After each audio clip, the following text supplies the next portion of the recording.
कई ऐसे स्टेट्स हैं जहां पे ऐसे ऐसे मंदिर है जहां जिनकी हजारों करोड़ रुपए की असेट है जो बैंक में पड़ी हुई है, जो अलग अलग जगहों पे रखे हुए हैं।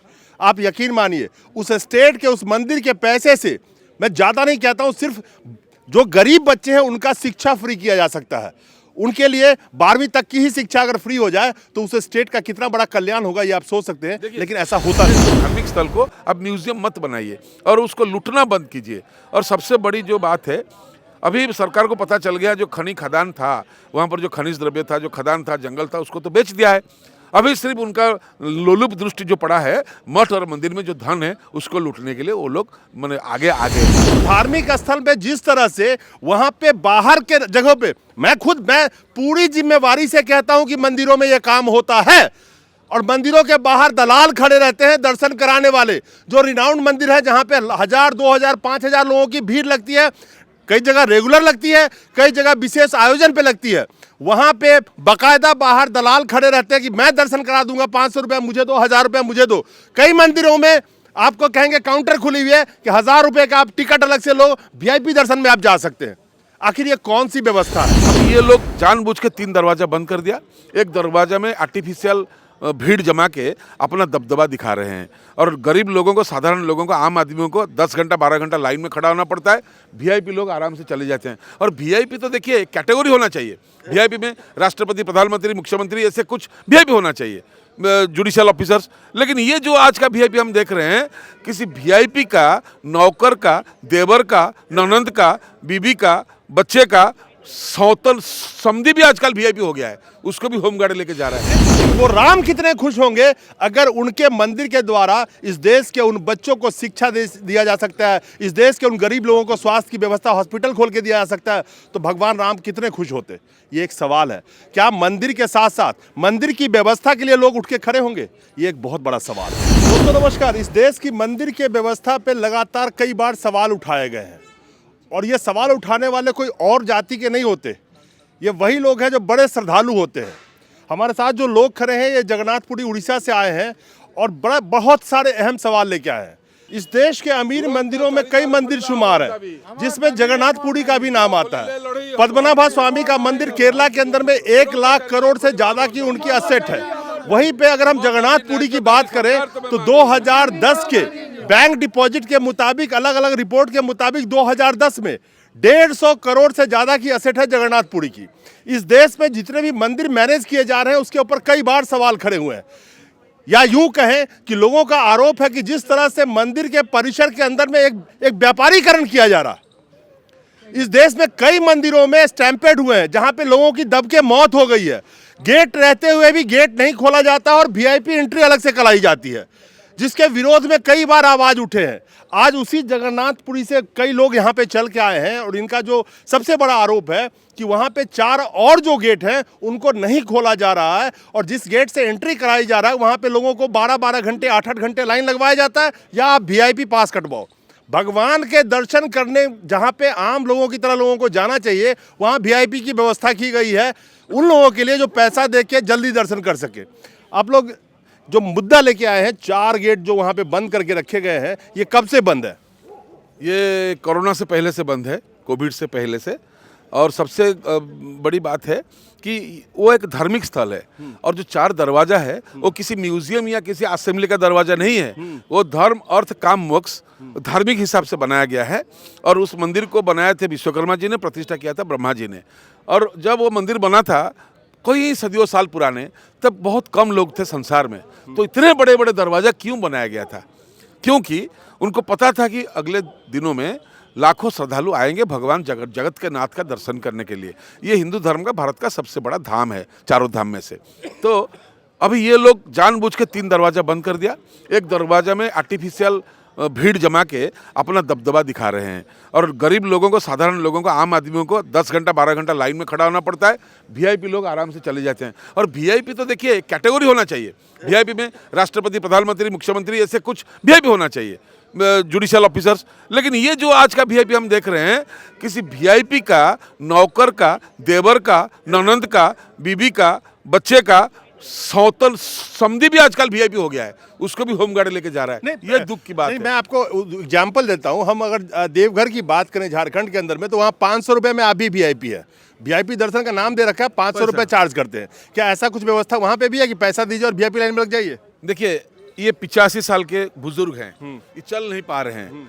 ये स्लीपर क्लास में उड़ीसा 2200 किलोमीटर से आए हैं इतने ठंड में, क्योंकि उनको दर्शन का जो अधिकार है उसको उनसे छीन लिया गया है। मेरा सवाल यह है कि क्या वहाँ पे पैसा देके अलग से, कहते हैं ना त्वरित पास, जो इमीडिएट पास देते हैं पैसा लेके, ऐसा कुछ व्यवस्था है वहाँ पे या नहीं है? अभी मैं मीडिया वालों को शुक्रगुजार करना चाहूंगा।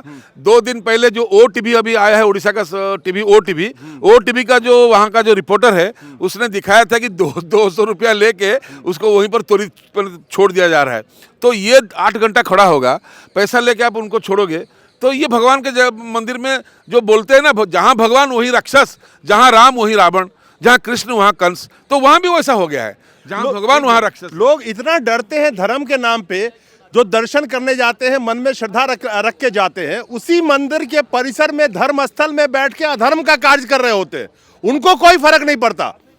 इस देश के 80 करोड़ जनता जो 5 किलो अनाज पे टिकी है, वो भी तो जगन्नाथपुरी जाना चाहती होगी, वो भी तो दर्शन करना चाहती होगी वहां पे जाके। तो वहां पे सफर करके 2 दिन का उड़ीसा पहुंचे, फिर वहां पे मंदिर के लाइन में 10 घंटा लगे, अगर उसको नेक्स्ट डे लौटना है, पता नहीं दर्शन होगा या नहीं होगा। तो धार्मिक स्थल पे जिस तरह से वहां पे बाहर के जगहों पे, मैं पूरी जिम्मेवारी से कहता हूं कि मंदिरों में यह काम होता है, और मंदिरों के बाहर दलाल खड़े रहते हैं दर्शन कराने वाले। जो रिनाउंड मंदिर है, जहां पे 1000, 2000, 5000 लोगों की भीड़ लगती है, कई जगह रेगुलर लगती है, कई जगह विशेष आयोजन पे लगती है, वहां पे बाकायदा बाहर दलाल खड़े रहते हैं कि मैं दर्शन करा दूंगा, 500 रुपया मुझे दो, 1000 रुपया मुझे दो। कई मंदिरों में आपको कहेंगे काउंटर खुली हुई है कि 1000 रुपये का आप टिकट अलग से लो, वीआईपी दर्शन में आप जा सकते हैं। आखिर ये कौन सी व्यवस्था है? मैंने आपको बताया कि इस देश के कम से कम 50 मंदिर ऐसे हैं जो अरबपति का कैटेगरी में आ सकते हैं। देश के अंदर में 150 करोड़ से लेकर के और 1 लाख करोड़ से ज्यादा की असेट है मंदिरों की यहाँ पे। और जिस मंदिर पे कुछ चंद लोग ऐसे हैं जो कब्जा मार के बैठे रहते हैं, कुछ लोग ऐसे हैं जो इस तरह से आर्टिफिशियल व्यवस्था मेंटेन करना चाहते हैं, जहां पे टिकट के थ्रू भी पैसा है, दर्शन करने वालों के थ्रू भी पैसा है, और मंदिर के बाहर जो दलाल बैठे रहते हैं वो भी कमाते रहे, उनका भी काम चलता रहे।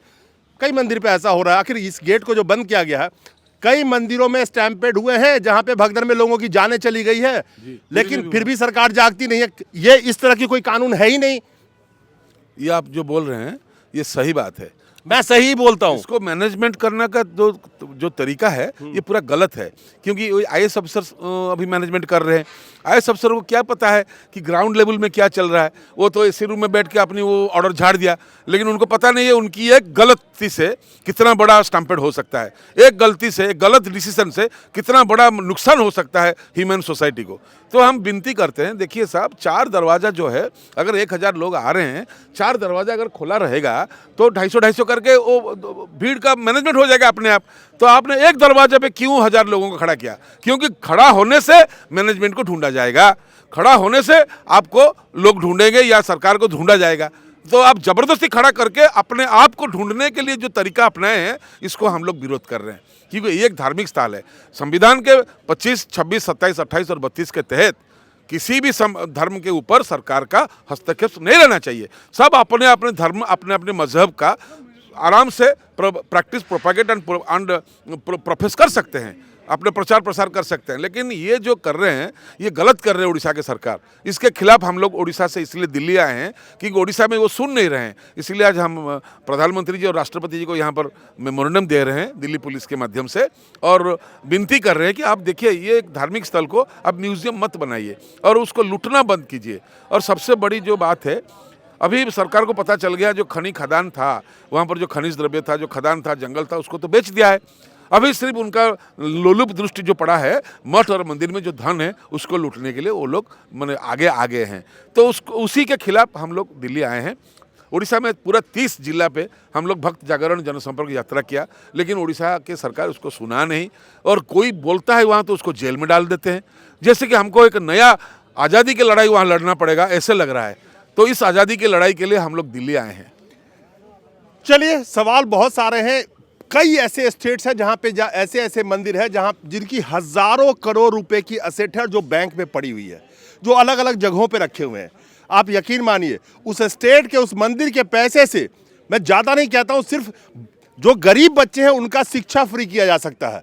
उनके लिए 12वीं तक की ही शिक्षा अगर फ्री हो जाए तो उस स्टेट का कितना बड़ा कल्याण होगा ये आप सोच सकते हैं, लेकिन ऐसा होता नहीं है। रत्न भंडार जो है वो बहुत सारे रत्न हैं उसमें जगन्नाथ जी का। पद्मनाभ मंदिर जैसा जगन्नाथ मंदिर भी वैसा, क्योंकि जितने राजा थे वहाँ पर, जो जितना जितना राज्य को वहाँ पर युद्ध में हरा के जो धन संपत्ति लाते थे, बोलते थे मैं जगन्नाथ जी का नौकर हूँ, सारे संपत्ति रत्न भंडार में डाल देते थे। हाँ, तो अभी उसको वो लोग लूट रहे हैं। हम पूछ रहे हैं 3 साल में इसका इन्वेंटरी होना चाहिए, ये हमारी मतलब दाबी है कि 3 साल में होना चाहिए। आप 30 साल से वहाँ पर पावर पे हो, 30 साल हो गया, उनके पिताजी 10 साल थे, ये 25 साल 35 साल तो आप रह गए, 40 साल से खोला नहीं है। अगर खोल जाएगा ना तो दूध का दूध पानी का पानी हो जाएगा, इनका सरकार टूट जाएगा। वही तो मैं कह रहा हूं साहब कि कितने मंदिर, जो जितने भी स्टेट में ऐसे मंदिर हैं जिनकी हजारों हजार करोड़ रुपए के असेट हैं, अगर उस असेट को हम देश के भलाई के लिए, देश के उन बच्चों के लिए लगाएं, और खासकर 80 करोड़ जनता जो 5 किलो अनाज में टिकी है उनके बच्चों के लिए लगाएं, तो कितना बड़ा इस देश का कल्याण होगा। लेकिन वो होता नहीं है। मेरे खुद का भलाई के लिए वो धन को लगा रहे हैं। देश की भलाई, आजकल के नेता आप भूल जाइए, बहुत कम नेता 1-2 होंगे जो देश की भलाई सोचते हैं।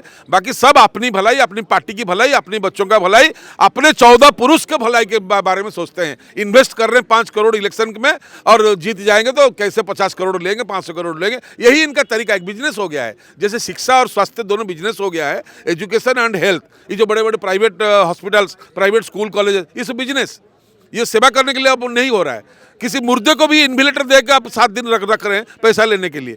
तो ऐसा ही अब हो गया है, ये धर्म को लेके पैसा निकालना चाहते हैं उसी से। चलिए, इस देश में राम मंदिर बन रहा है, हम सब बहुत खुश हैं और खुशी होना भी चाहिए। लेकिन वो राम कितने खुश होंगे अगर उनके मंदिर के द्वारा इस देश के उन बच्चों को शिक्षा दिया जा सकता है, इस देश के उन गरीब लोगों को स्वास्थ्य की व्यवस्था, हॉस्पिटल खोल के दिया जा सकता है, तो भगवान राम कितने खुश होते। ये एक सवाल है।